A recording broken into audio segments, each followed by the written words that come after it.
Hello, welcome to J Lowe Artist YouTube channel. I'm glad you're here. Thanks for drawing with me. Today we're going to be drawing with charcoal. We're going to be using white and black charcoal. We'll be drawing on gray paper. You can use construction paper. I'm using this XL Canson drawing paper that's kind of just a light gray. Let's get started. You should have a black and white charcoal, a kneaded eraser, and a cotton swab for blending. So as you're drawing with charcoal, especially when you're doing black and white, you're doing the shadows and the highlights. As an artist, you need to learn to see both the darks and the lights. Up to this point, you're used to just seeing the shadows.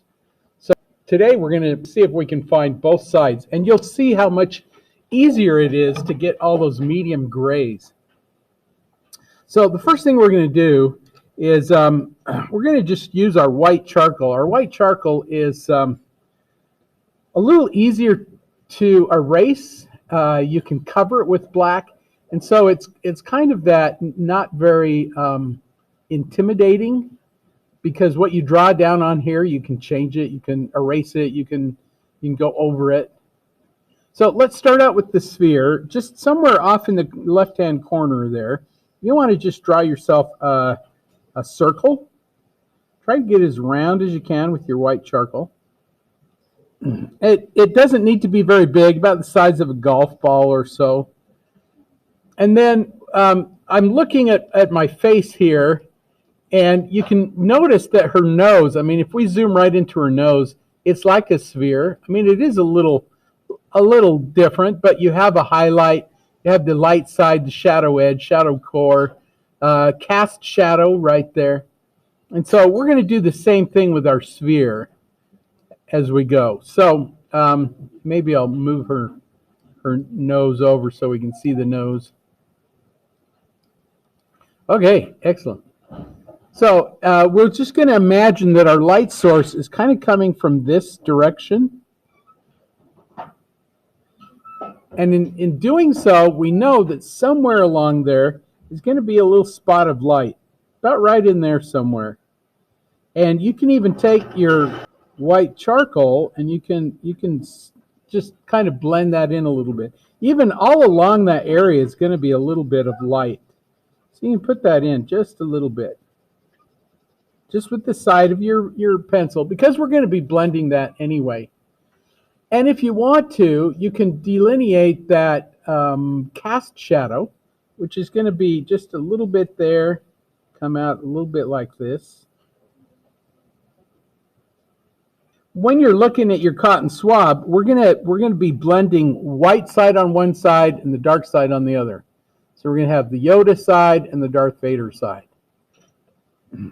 So at this time, I might want to take my light side, whichever side I decide, and just do a little bit of blending, blend that light in there just a little bit to soften it up. Anything else that I want to blend a little bit, and if you think to yourself, oh, I don't like my edges, take your kneaded eraser and you can get rid of some of those edges. You can clean them up.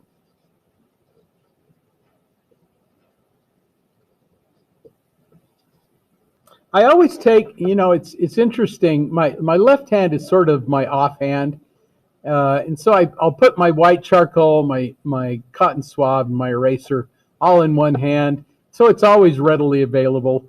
I do a whole lot of drawing with the black. So I'm going to take that black now, and knowing how to draw a sphere, we know that cast shadow is going to be a little darker. So I'm just going to go in with my pencil, and you can go back and forth, you can do little rounded circles like this. However you get to that point where that is a little darker. And some of the rules of value go through my mind. I don't know if you remember these from Art 1. One of the rules of value is the shadows are always darker nearer the object, because as you get away from the object, you get light bouncing around, that reflected light. And so I kind of start around my object and then work my way out, knowing that it's going to be a little darker right there.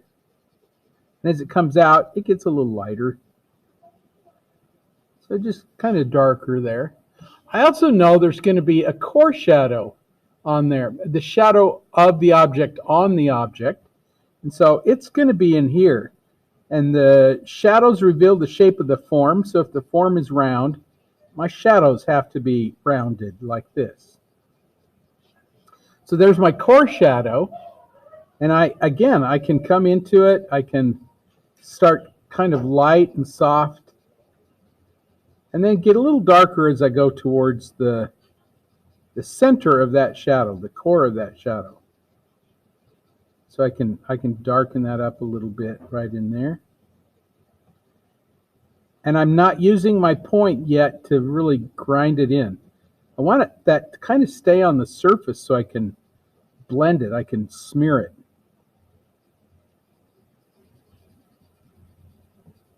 And I truly believe that if you can draw this, you can draw anything. Because it's all about just lights and darks and being able to manipulate your pencils to get the values that you would like to have. So then I'm going to take the side I want as the dark side. I'm going to do a little bit of blending on that.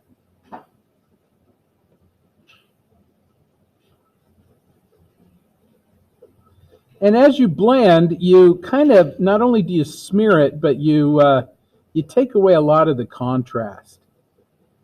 And so some of those darker areas that you thought were pretty darn dark, as you blend it, they kind of go gray. They're not as dark as you thought they were or should be. Also, one thing I am concentrating on here with you is I don't want to draw an edge. I don't want to draw a dark line around everything. I'm just going to let it take care of itself. All the edges of the shadows, the edges of the object, they'll just happen. They'll take care of themselves. And your object will look more realistic without those lines. I sometimes refer to them as cartoony lines, because when we do cartoons or very, very basic line art, we'll draw a line around something and then shade it in. Well, here we're just going to shade it in without really drawing a line.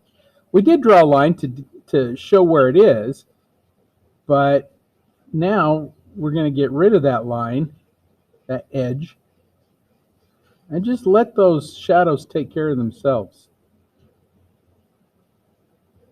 The edge of our object is defined by its own shadow. So the cast shadow defines it, and the shadow on the object defines it. And even some of these light up in here, if you tend to lose it, if all of a sudden you go, oh, that shadow is so light that it looks like the background, nothing wrong with losing it a little bit.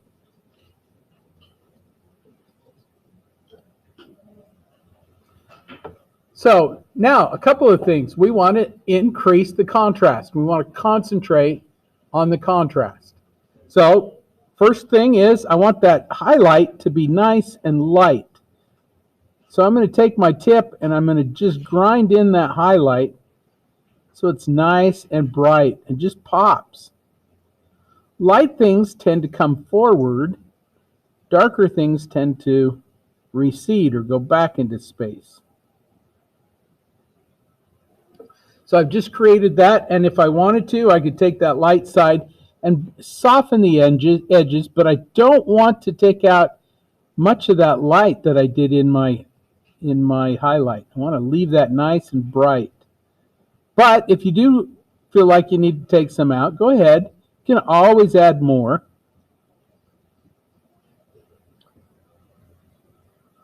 So there's my highlight. And I want to increase the darkness as well. So maybe in that shadow area, I want that to go a little darker. There's a stronger, harder edge right there.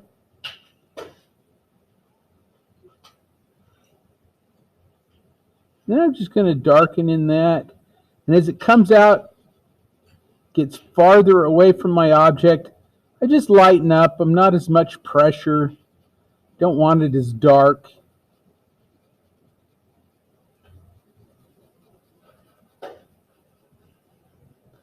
So that gives it a sense of realism as well.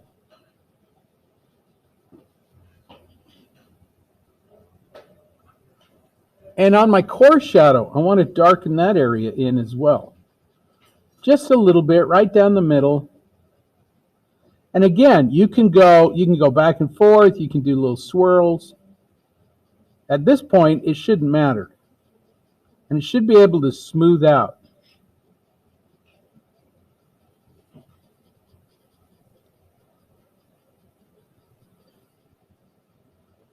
And you should be able to blend that as well, and you may need to go back into it a third time, put some more contrast in there.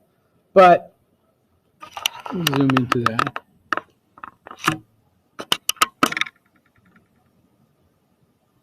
Notice how nice that looks without the edge. It's kind of there. We also don't want to blend the white and the black because the gray is already there for you. There's no reason to blend it.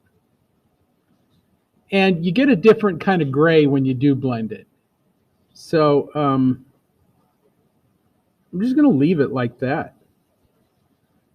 Blend a little bit up, a little bit down from the white, and you got it.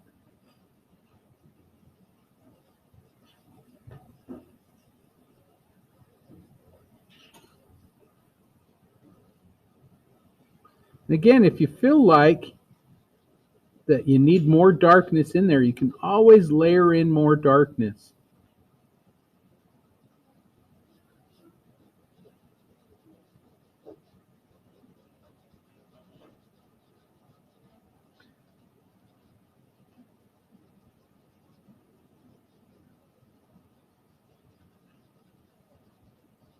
I can also go over some of that reflected light there a little bit. And if you go over it too much and you think, oh man, I lost some of that reflected light, just take your kneaded eraser and touch it. And that'll bring out a little bit of that light right there. Because you don't need much, just a little bit. And I can go in and say, well, I want my highlight to really pop. I want more light there.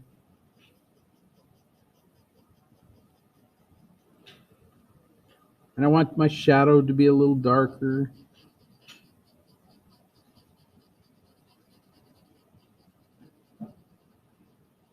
And that is the basis of our drawing style. Just layering in your values until it's just right. And not worrying about a line around everything. That is one thing. I'm trying to break you of that habit. A little bit of darkness there. I want my edges to be soft. So on that cast shadow, I'm not going to put a line around. I want it to be kind of soft and fuzzy on that edge. And basically, that's it. That's your sphere. And you can see the edge, you can see the sphere without having that line around it. The last thing you want to do is clean up anything with your kneaded eraser. So for example, as I'm going through, I might say to myself, oh, there's an edge over here that's a little fuzzy. I'm going to clean up anything I see. The cool thing about charcoal is you can get those darks and lights. And all the grays in between just happen. They're kind of done for you. So now what I'd like to do, I'd like to keep that sphere in mind as we start drawing the face.